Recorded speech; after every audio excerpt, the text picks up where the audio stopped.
Ative as legendas para você entender todas as explicações.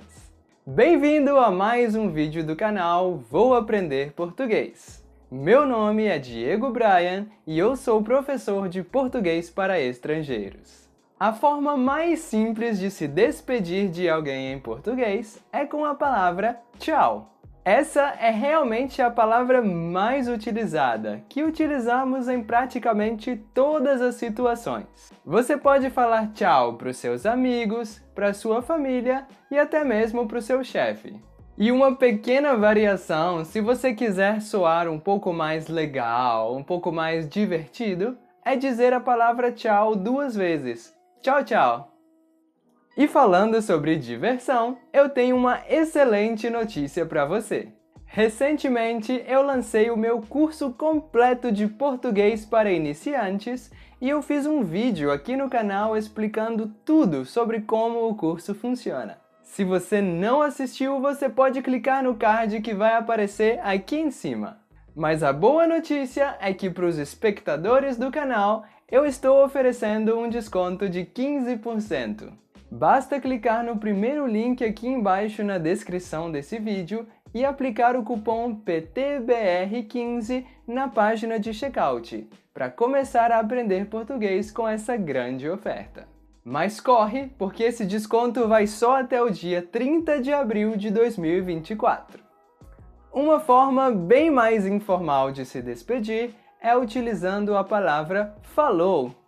Você pode utilizar falou com seus amigos e a sua família, mas eu não recomendo que você utilize com o seu chefe. Uma outra palavra bem mais formal que podemos utilizar é a palavra adeus. Se você nunca mais vai ver a pessoa ou se ela infelizmente faleceu, essa é a palavra correta para esse tipo de situações. Adeus. Se você vai ver a pessoa em pouco tempo, existem 2 expressões que você pode utilizar. Até mais e até logo.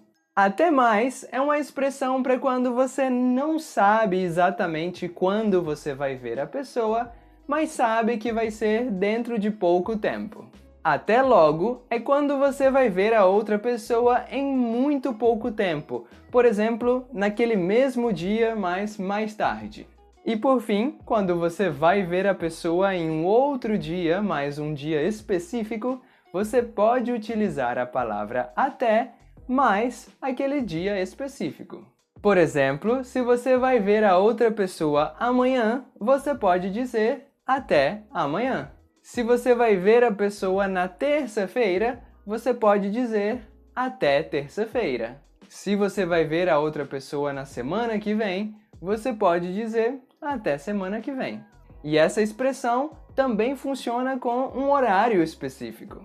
Por exemplo, se você vai ver a pessoa às 4 da tarde, você pode dizer até às 4 da tarde. E por hoje é só, espero que esse vídeo tenha sido útil. Não esquece de clicar no like se você gostou do vídeo e se inscreva no canal para você não perder os próximos vídeos. Aqui na tela eu vou deixar mais 2 vídeos para você continuar aprendendo português.